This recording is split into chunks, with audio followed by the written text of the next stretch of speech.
Welcome to A&B Horror Movies. I'm Aaron, I'm Ben. and today we're very excited to be joined by Robert Morgan. Robert, welcome. Thank you. Hello. Can't Thanks for wait coming on. to chat with you about your film, Stop Motion, which is I guess I would say a horror psychological thriller that's streaming now on multiple platforms, including Shudder. Gosh, how could I summarize it quickly? Let's see. There's a stop motion animator. I'm going to wing it here. A stop motion animator who starts to unravel in many ways after the death of her controlling mother. How's that for a quick synopsis? And I don't want That's to give pretty good. anything away. I'd go and see that film. Yes, so did we. All Yeah. right, Ben, why don't I turn it over to you? You can ask the first question. Yeah. I suppose the first question you'd have to go with is how did it all come about? Obviously it's called stop motion, so it was always gonna have something to do with stop motion, but was it an idea that was running around for a while and then you sort of went for it or Yeah, I mean, well, basically, I am a stop motion animator. I mean, that's my background, so I come from that world, and I've made many short films in that medium. And in fact, the short films I make are not a million miles away from the short film that Ella makes in the film, although I don't use actual dead meat in my films. But yeah, essentially, I come from that background, and I had the idea came was that I just thought I've never seen.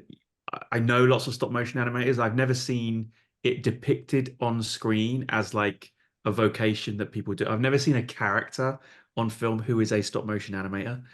So I might be wrong, but I can't think of any examples of that. But that was the starting point. I thought that would just be an interesting subject for a film to kind of follow around a character who's a stop motion animator. And then very quickly, and I make horror. My short films are all kind of sort of semi-experimental horror films in stop motion animation. So it was always probably going to be a horror film. But it wasn't a big leap because I've had, you know, I always felt like it's a perfect medium, stop motion animation, to explore a kind of archetypal, the artist goes mad, the obsessed artist trope, sort of archetype story that's been done many times through many different art forms throughout cinema history. And I thought I've never seen it done with stop motion, which really feels like the most natural art form of all to Yes. explore that subject through. So that Yeah. was the starting point of it.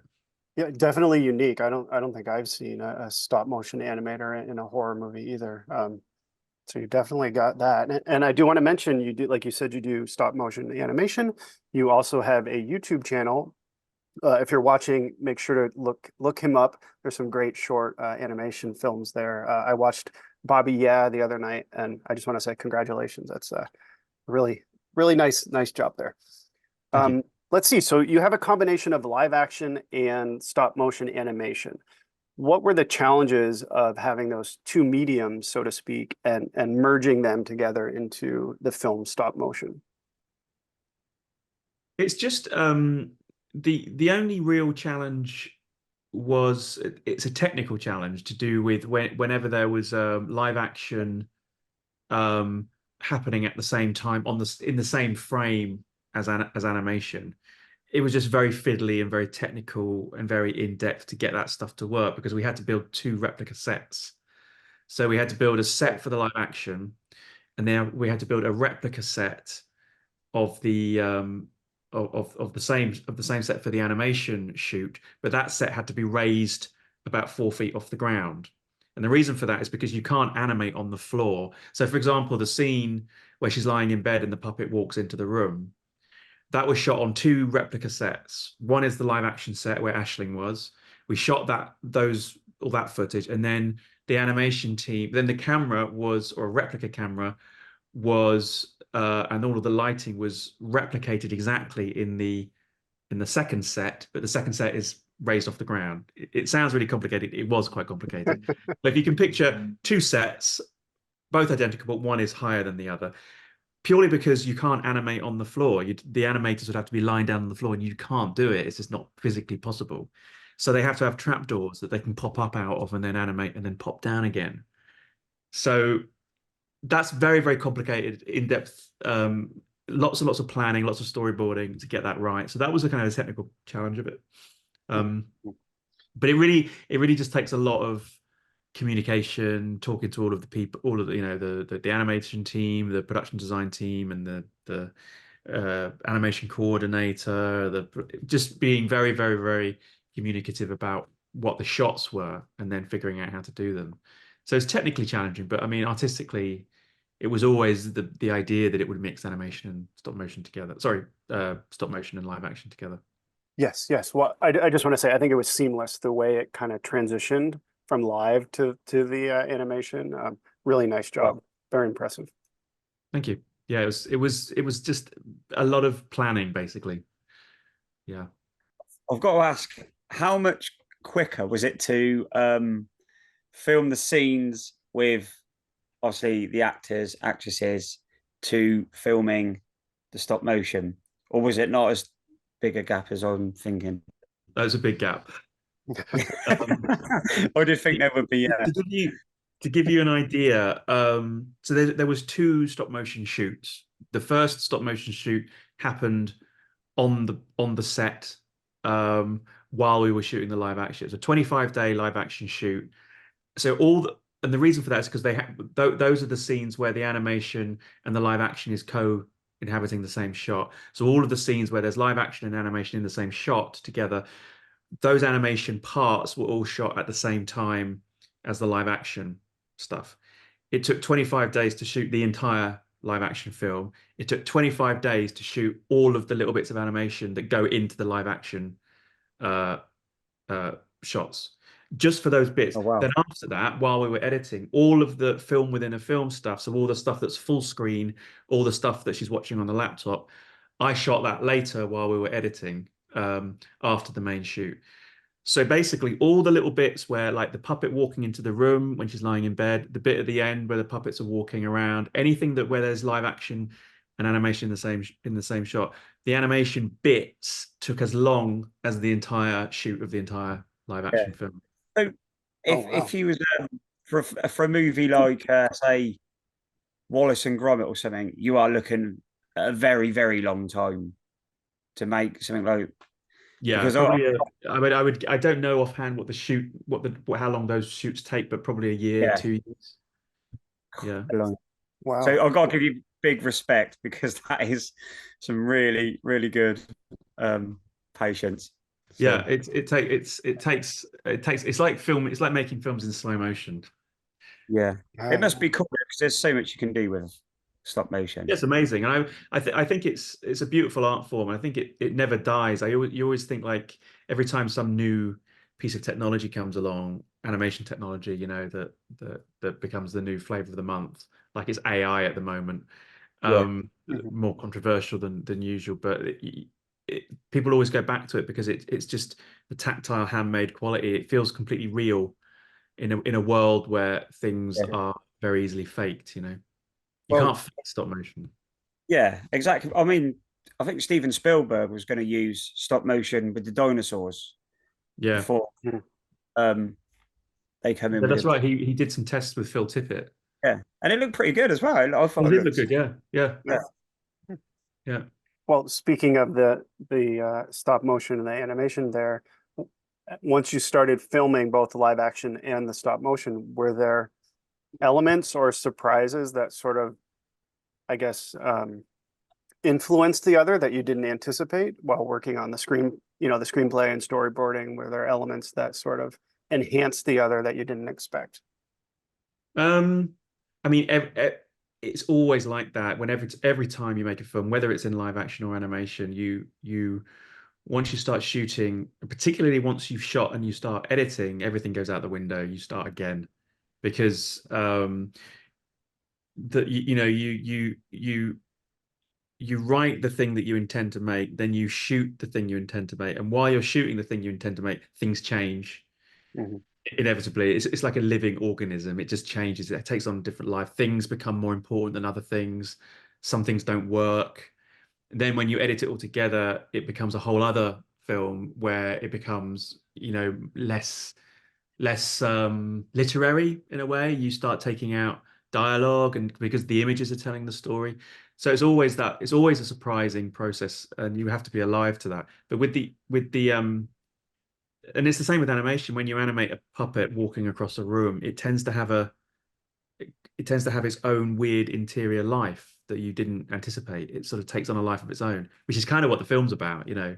It's Mhm. about how these things just kind of come alive and you don't really have control over it. You have to try and it's always a bit of a weird tension between controlling it and letting it be free and wild and all that.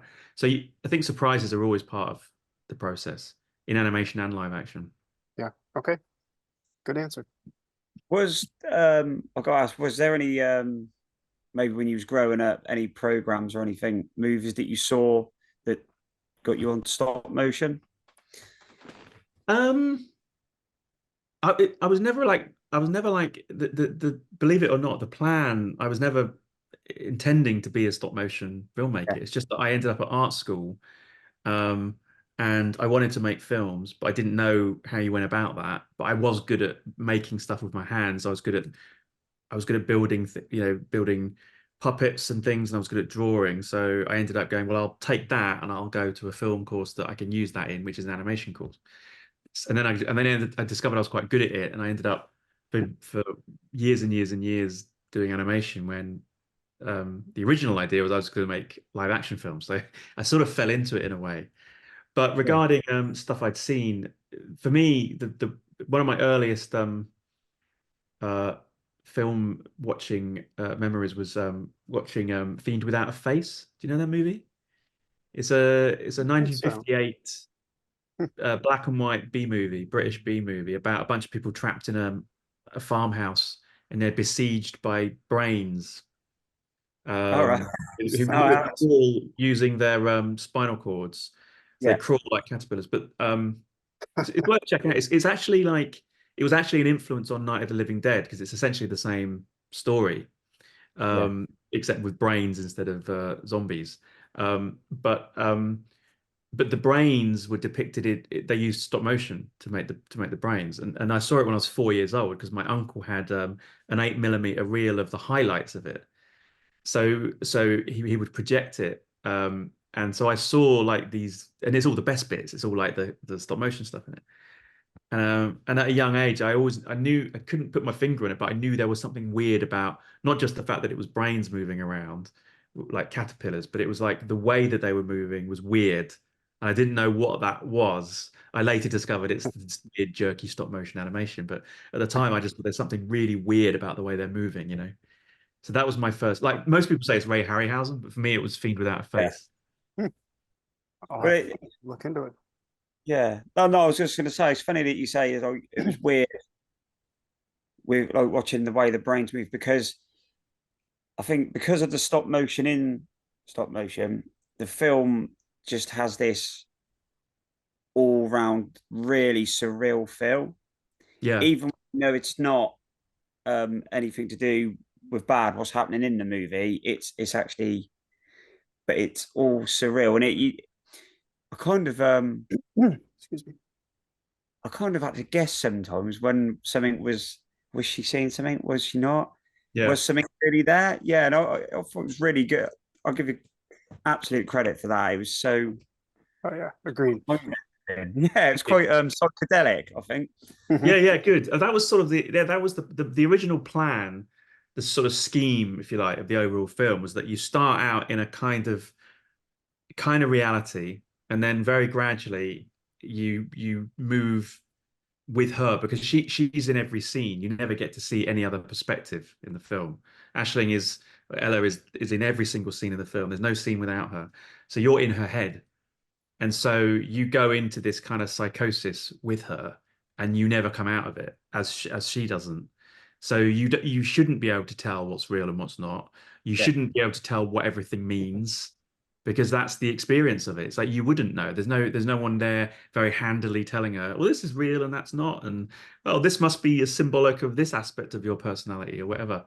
She's just experiencing it, and you're forced to experience it with her, and it's just and we built it so that it's like a very slow move in that direction. Mhm. It's like because and it's a bit like what stop motion's like as well. It's like it's a very slow rhythmic process, and very gradually as you animate the thing, it comes alive. So I sort of wanted to mimic that process in the form of the film. It's like a slow, rhythmic, methodical thing, and very slowly this thing starts to come alive. You know, the madness of the Ashman, or the film that she's making, it kind of comes alive. That was the sort of intention.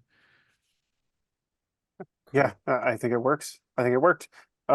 Speaking of the Ashman, what was it like sort of translating from the screenplay to the screen what Ashman would look like, and maybe speak a little bit about the evolution of Ashman as the villain, I guess, so to speak, in this movie.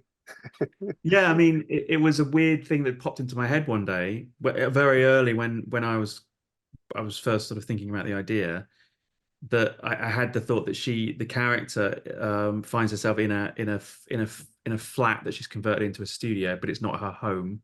She's staying there, and one night while she's working on this film, this man comes up the stairs and knocks on the door, a stranger, and she looks through the keyhole, and the eye of the man is looking through back at her. So that just popped into my head as a creepy thing, and so that was the origin of the Ashman. It's just that scene popped into my head, and I thought, well, that would make a great scene in a film someday. And when I thought of it, I was like, well, I was already thinking about stop motion, so I thought, well, how could that fit into this story, you know, of this animator? So it kind of came as part of that process, and then yeah, we wrote it. Robin and I, who wrote the script, we were kind of like, it was always like, because basically it's a man that's made out of it's a puppet that's made out of wax and meat and dirt and twigs and earth, that then becomes real, full-sized and real. And so that was always the challenge, is like, it had to look like the puppet, but also it had to feel like it was real at the same time. So there's a really tricky balance to get right, you know. Yeah. And Dan Martin made all the puppets and the Ashman suit and everything. And the one thing I was always really keen on is that it should look crude. I feel like a lot of creatures in films nowadays are too designed. Like you can almost see the design decisions that have been made when you look at the creature. Like it's got a particularly sculpted face or whatever. And I wanted it to feel like it was done in a blackout. The way that she's made it in the film, it's like she can barely remember making it. It's crudely. It's like it's sort of emerged out of someone's id. You know, it's just this messy, crude thing that's half formed and just very, very crude. And so both iterations of the Ashman kind of look like that. It's just messy and crude. I was always saying, like, I don't want it to look like a zombie. I don't want it to look like a zombie. It kind of looks a bit like a zombie. I don't know. Messy and crude. I think you achieved that, Yeah, and it works. It creepy works. and scary too. That whole eye scene through the Yeah. pinhole is fantastic. Thank you. I think Nicely done. it looked really cool with stop motion as well. Some scenes kind of reminded me, which was quite nice, of some of the 80s horrors that I watched. Yeah, And yeah. stop motion, like Belial from Basket Case and I stuff love like Basket that. Case. Yeah. Mhm. Yeah, I and made I made a short film about Basket Case, actually, which was on Arrow's Blu-ray release. Actually, if you got the Arrow Blu-ray of Basket I Case, do. I have a I short do. film that I made on there, a tribute, Oh, little animation tribute cool. Yeah, I'll definitely in check the it out. extras. Yeah, check it out. Awesome. Awesome. Yeah, I love Mm. Basket Case. It's just Yeah, me amazing. too. I just watched the 4K edition not too long ago. Oh, cool. Yeah, Great love it. film. Great film. Yeah, yeah. No, awesome. So Pete said obviously everything's filmed, and all stop motion is done. Was it quite a long process getting that all together after editing it all, and did you have to go over it a lot because it is some Yeah. stop motion, some live? And I also, while we were editing, I was also shooting the additional stop motion stuff as well.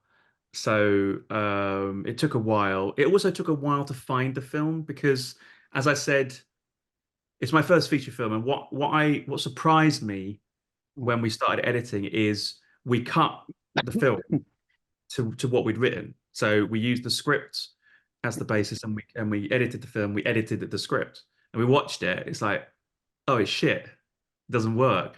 And it doesn't work because the script's bad. It doesn't work because the material we shot is bad. The reason it didn't work is because we had what I didn't understand at the time is when you edit, you actually have to really start again and you have to work with the images, because so much of what you may have written as dialogue, suddenly when you watch Aisling perform it, you get the point in a millisecond by an expression that she pulls. Whereas in the script, you've got a page of dialogue talking about this stuff. You just get it because of her performance in the film. So that was like, okay, we learned then how to just take away loads and loads of stuff and let the film speak through its images rather than through its dialogue as much. So that was a really big learning curve for me, and an exciting one as well. Once I got that, I was like, oh, we can really push that, and I don't have to I don't have to be loyal to the script. The script is really just a starting point, and then you can really kind of find the film again when you edit. Yeah, oh, that's fantastic. And I want to say Ashley and Kaylin were amazing in their roles as the leads in this. Great casting choices. They really brought it to life. I have to ask this, since you are a stop motion animator, have you ever had a moment where you were completely consumed by a film? Perhaps not with the rage that the character unleashes in this movie, but maybe did you wake up in like a small enclosed space and have lost time? I mean, I joke kind of, but did you ever get completely consumed by a film you were working on? Yeah, it was actually Bobby, yeah, the film that you mentioned earlier on. Oh yeah, okay. Um, that film, that's kind of in a way was a big chunk of the inspiration for this film, because when I was making it, I didn't write a script. I was just improvising it as I went along. So and I was editing as I went. So I'd shoot a bit, edit, watch it back, decide what could happen next, shoot a bit more. So it was a real stream of consciousness way of working. But what happened was, as I was working on it, it started to really speak to me in a way. Like I would dream about it, or it would demand. Ideas would pop into my head that I had no idea where they come from. I didn't understand it, but I was compelled to do it. And so in a way, it's like what happens in the film. It's like the film takes on a life of its own, and you don't really have any say over it almost. It felt like it was just it was a very exciting experience, but it was also quite scary at times, because I also became For completely sure. obsessed with it. Yes. And like I made myself ill. I actually got pneumonia at one point because I ran myself down so bad, just by absolutely just working all hours at it and becoming really obsessed with it. And I got flu, and then the flu turned into pneumonia. So I got really sick while I was making it.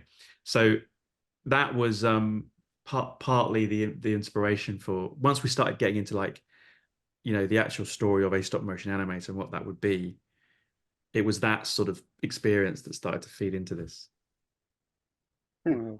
Interesting. Well, I'm glad you didn't go past the point of no return, like without giving anything away, like the Yeah, character yeah. in this film. And before I forget, I got to say the amazing poster art. The artwork Yeah, I love is the poster. It's phenomenal. great. Yeah, really happy with Um, that.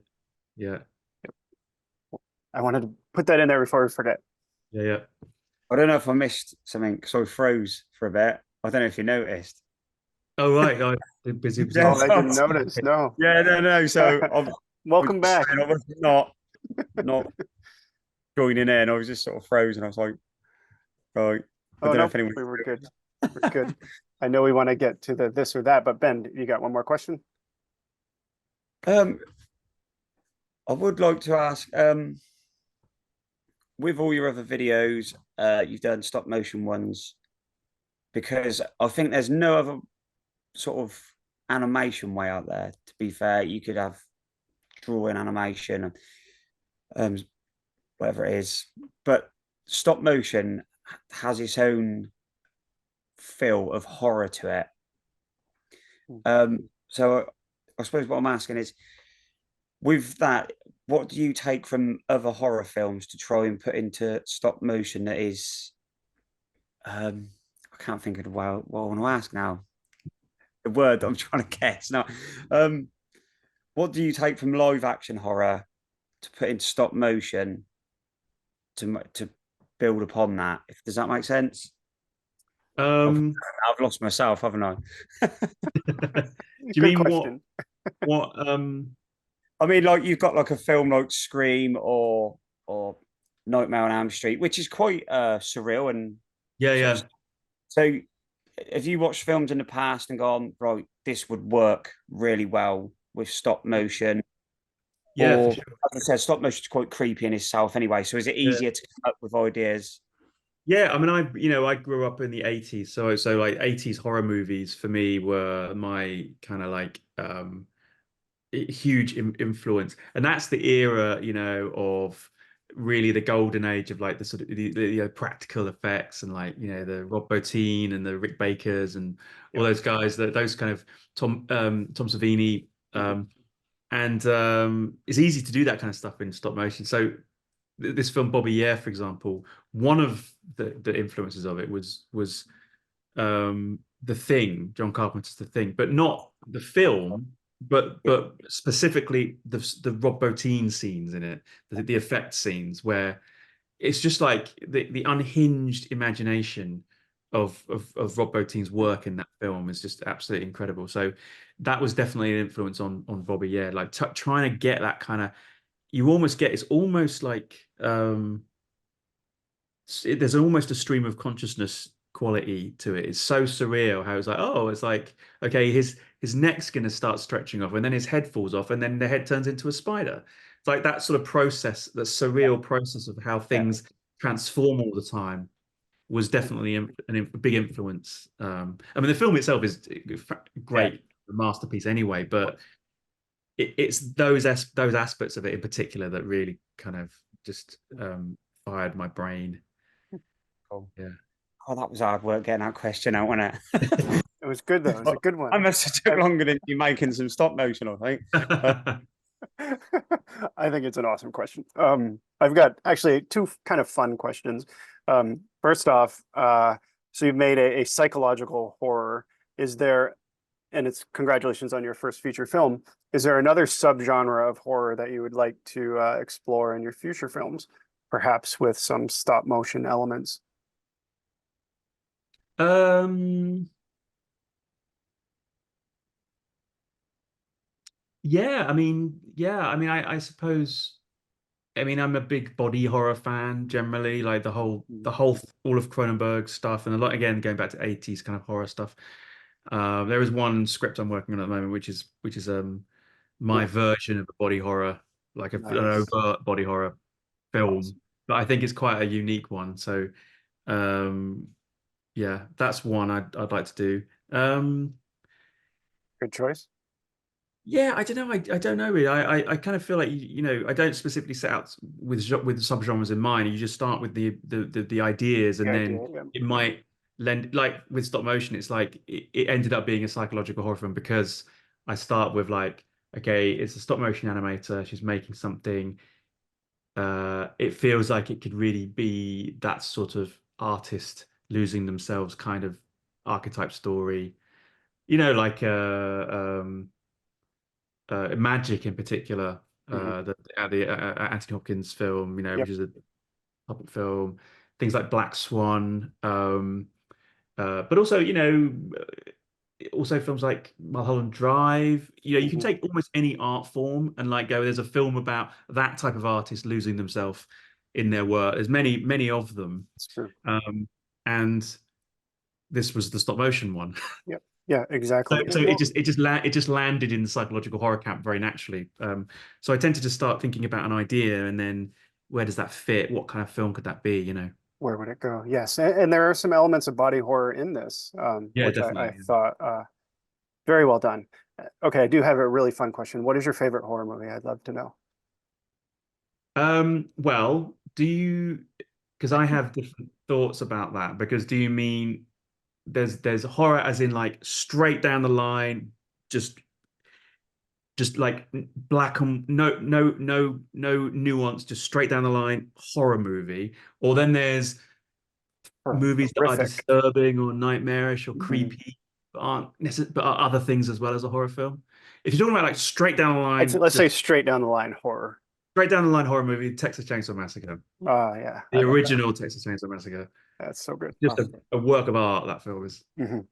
absolute work of art. The But there are other films that I really really love, which are sort of horror films, like Roman Polanski's The Tenant, mhm, which is one of my favorite movies. that's There's great. John Frankenheimer's Seconds, which is doesn't it's not really called a horror film, but I find it very horrific, very disturbing. Have you not seen it? I haven't seen it. It's Seconds? amazing. Okay. Seconds. Have you seen it, Ben? I haven't know. No. All right. 1966, I believe. 1966. Okay, cool. Absolutely, yeah, just incredible. Make Very a note of disturbing it. movie. So yeah, there's loads of movies that are sort of horror films, but kind of like or have kind of supernatural elements or mystical elements that are not necessarily straight down the line horror movies. But like as far as like just a balls to the wall horror movie, I don't think the Texas Chainsaw Massacre's ever been beaten. Yeah. The remake was pretty good, but very different. Yeah. All right, excellent. So we're gonna do our this or that segment, which is usually fun. We basically just ask you two things and you just pick one or the other. Okay. I'll kick it off. Practical or special effects? What do you mean by special effects? I think, practical or CGI effects? CGI, yeah. Oh, practical. Of course. You started, Aaron, and I've not got more this one. Stop motion or animation? Stop motion. Cool. I'm back. You got it. Okay. Yeah. Alligator or eaten alive? Eaten alive. Yeah, I'd pick that one too. Both fun though. Both fun films. Yeah. Cannibal movies or cult movies? Well, cannibal movies kind of are cult movies. Oh, you mean cult as in Oh, that's true. movies I was about thinking cult? movie, yeah, like Sacrament or like, Oh, okay, cannibal. yeah, I'd go with Cannibal too. Black or white coffee? White coffee. Robots or puppets? Puppets. This is easy. Yeah, these are kind of fun. Talking pets or talking babies? You come up with that one. The things I think He's kind of cool. Do you mean like really but properly talking sentences? verbal, yeah. Like talking babies. Talking babies. Okay. Found footage or slasher films? Depends on the Of course. film. Broadly, I'd say slasher. Yeah. Friends or what's that? Seinfeld. What's that? Is that a film? Friends with seen it. Seinfeld. Oh, you've never watched either shows? No? Probably Seinfeld. Seinfeld, okay. Window or aisle seat? Aisle. Two more. Text or call? Text. And lastly, Jaws or Michael Myers? Jaws. Can you tell what Ben's favorite movie is? Yeah, I can saw that. It's like quite a shrine to Jaws you've got there. And the 49th anniversary. Yeah. Just upon us. All right. Well, thank you so much for chatting with us. This has been amazing. One more shout out to Stop Motion. Great film. Congrats. And again, go to your YouTube channel to check out your stop motion films. Cool. Thank you for having me. It's been great. Ben, do you want to do that? Go ahead. A big thank you for coming on. I will say, if you want a film which is very dark, psychedelic, and just all out madness, go and watch this film. It's good fun. Enjoyed it, and stop motion in it is absolutely fantastic and creepy. And again, thanks for coming on. Thank you. To Instagram, follow us over there at A&B Horror Movies, and thank you if you follow us on here and like and subscribe because it helps us. And cheers for watching. Bye, everyone.